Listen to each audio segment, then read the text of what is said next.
Good morning, guys. Welcome back to another video. So hopefully you guys are having a pretty good day so far, and I want to thank you guys again for 10,000 subscribers. That is a pretty good milestone for me. I'm really excited about that. So today I have a few things to do. I have to take my throttle buddy apart for one, or at least off, and try and mess with it a little bit, because I emailed JBtuned about it sticking, and their solution is to increase throttle spring tension, which it is adjustable on these. So I don't know, maybe I'll get lucky, maybe it'll be that simple of a fix.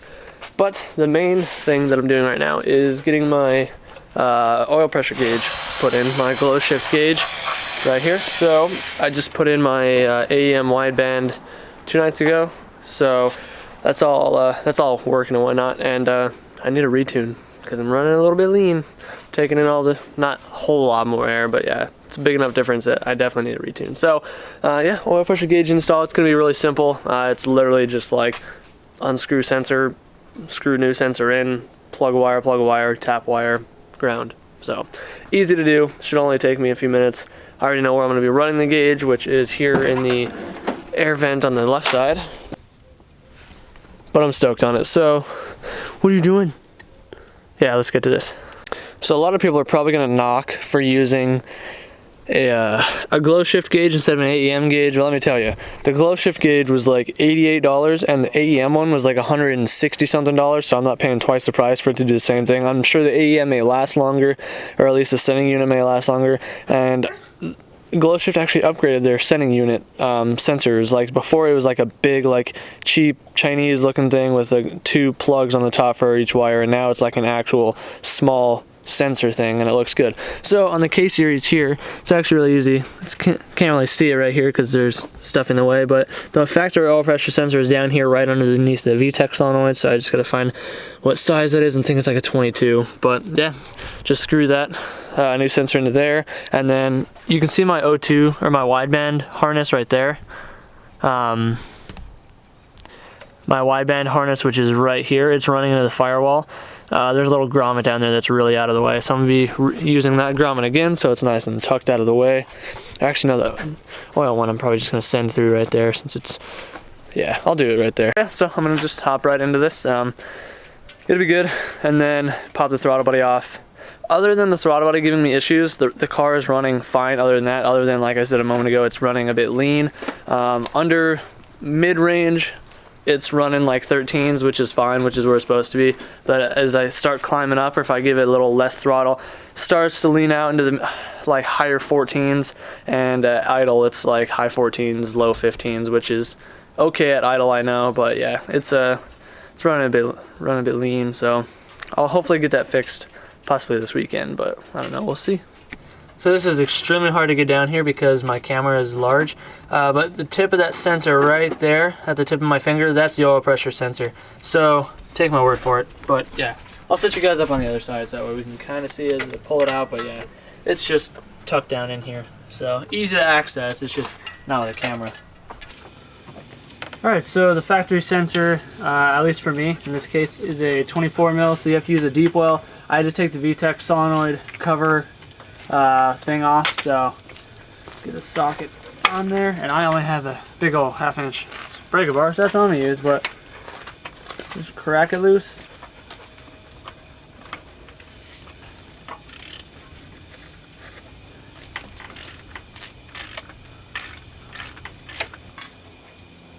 Alright, so there we go. Lost a few drips of oil, but that's okay. So, now that you got your factory sensor off, I just put it back in the hole just so I don't leak while I'm over here unboxing this.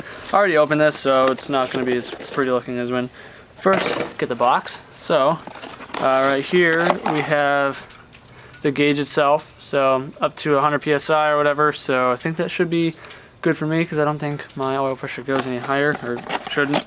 A little sunshade looking thing for it, whatever you want to call it. And then just the harnesses. So, harness and the new sensor, which is in there. Let me show you that, because it is higher quality than they used to be. So it actually looks like a normal, like, sensor. It doesn't look like some Chinese piece of crap. So it's got some sort of Teflon fitting, like stuff on there, but I'm gonna be safe and I'm gonna use some Honda Bond on the threads, because anytime I thread anything into the block, coolant or oil related, I use Honda Bond. You can use Teflon tape as well, but I don't know, Teflon tape deteriorates over time and Honda Bond doesn't. So throw some of that on here, and then yeah, just got the little power harness right here and the part for the gauge to tighten down against whatever you're tightening it to. And then here's the actual harness for the sensor to the gauge. So this is Ultra Gray, which is essentially the same exact thing as Honda Bond. So let's just get a little bit on the finger here. Just a little bit. And coat the ends of the threads. Make sure to not get any in the sensor, obviously, but just get a quick wipe around on the threads and that's it. That's all you need. Old sensor out. Alright, so there's a direct shot at the sensor right here. I just got it snugged up, keyword snug, because it is aluminum fitting, aluminum block or whatever, so you got to be careful with that. But yeah, I didn't know the VTEC solenoid came off with that little shield thing, so I accidentally bumped it and it came off, so that made everything a whole lot easier. So I guess a good thing. And then I also got to check my screen on there, and it's actually very clean, so it's good for me. But yeah, it's all threaded in now. I'm gonna put everything back together out here and start moving into the wiring side of it. Alright, so with the fitting installed, now I'm just going to move on to the harness for the sensor itself. So obviously this will plug right onto the harness, and I'll feed this other end through the firewall and pull it up through the dash and whatnot. So I will, yeah, I don't know, it's going to be kind of hard to film that, but I'll try.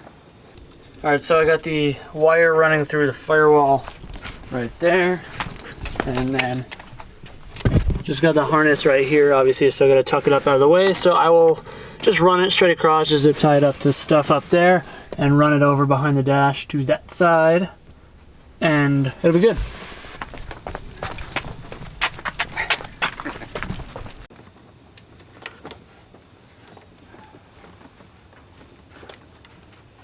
Alright, so there we go. Got the this one's for the sensor, like I said. So now for the power harness, or power whatever, it'll be just like this piece, and then it'll just basically run straight down here, and I'll tap into the fuse box and ground it out, and we'll be good to go.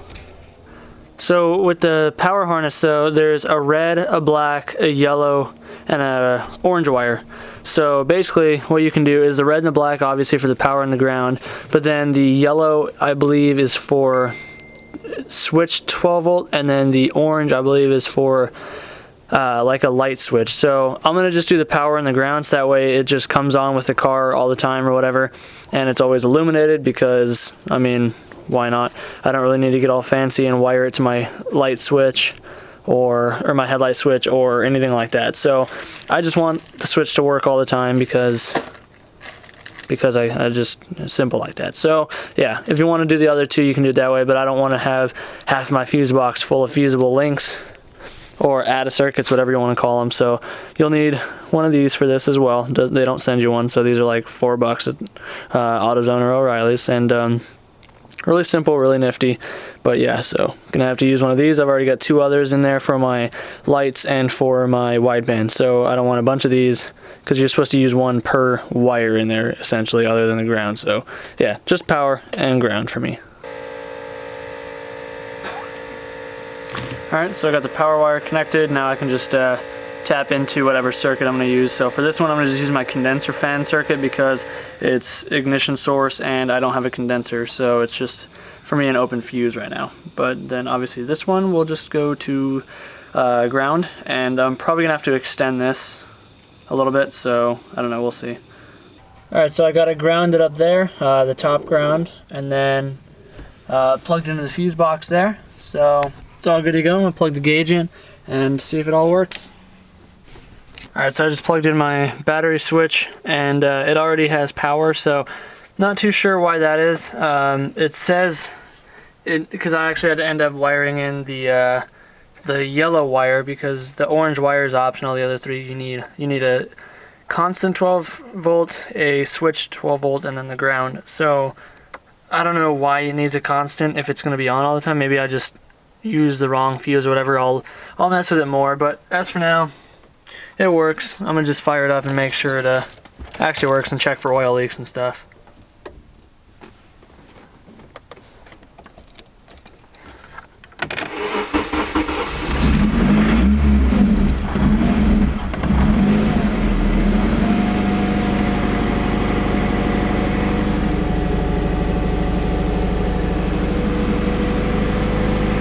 Let's know now that the idle is actually normal, reading good.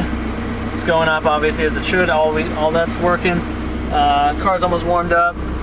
My wideband reading about normal, and so far no oil leaks. So I think all is well. I already topped off the oil because I did lose a little bit down there. It seems to be okay. So that wasn't hard to install in the slightest. I'm just still kind of confused as to why it's always on with my kill switch, because I take my kill switch out anytime I leave or shut the car off pretty much. So it's not an issue, like I'm not worried about my battery dying or anything, but something I feel is maybe wired backwards. But if any of you guys have any suggestions, then let me know, because the fuses I tapped into for the constant, which the website and the directions say to use a constant 12 volt for the red wire, which is what I did. Or I'm sorry, constant 12 volt for the yellow wire, which I used the fog light fuse, tapped into that one, and the other one for the switched I used, shoot, I don't know, I think my condenser fan or something like that. So I don't know, it works, all is well.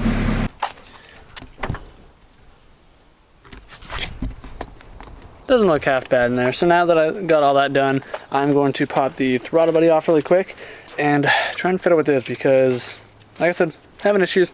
Try and give it my best shot. I don't really know what I'm doing. I'm not going to take it apart too much because I don't know how to put it back together since I've never done it. So I'll play it safe, see if I can figure it out. If I can't, I'll take it to work, and Brian said he will help me. But dang, look at the engine bay. Don't look at the red, but look at the engine bay. Oh yeah, I also painted my VTEC solenoid thingy red. Kind of noticeable.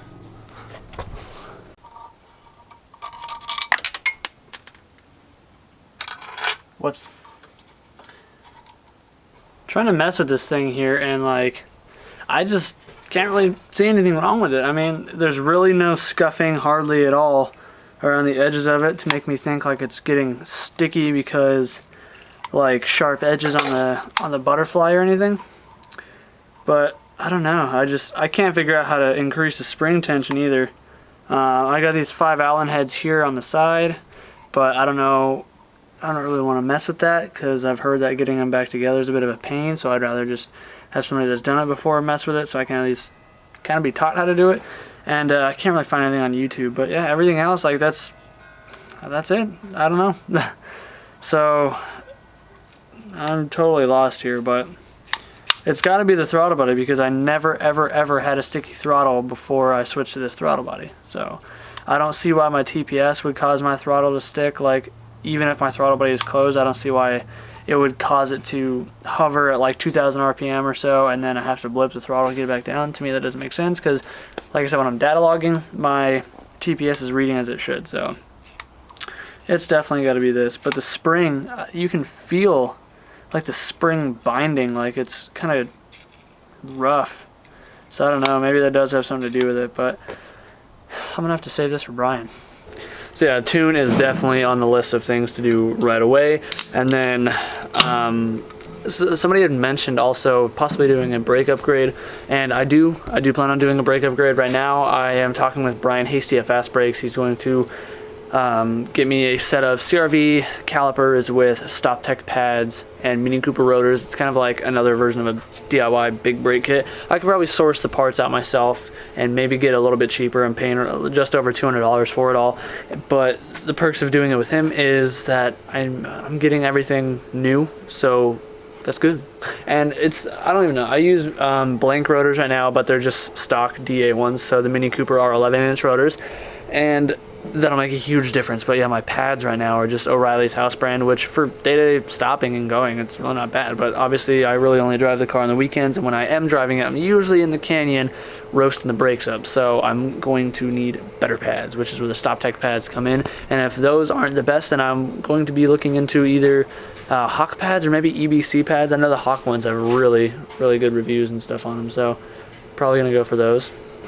But other than that, I think that's pretty much going to be it for this video, guys. I really don't have anything going on. Like I said, I'm just totally broke right now, so time to just hang out for a few days, be unproductive, which I absolutely hate. It drives me crazy. So if you guys have any video ideas, I want to start doing at least one video a week where it's not me going out and doing something crazy on the car or having to go skate or just do anything crazy. I want to do some sort of like, I don't know, kind of like Honda Vlogs has his weekly recap type thing. I want to do something where it's like a weekly thing that I can do, whether it be overlooking your guys' cars or talking on a subject that you guys vote for or something. I don't know.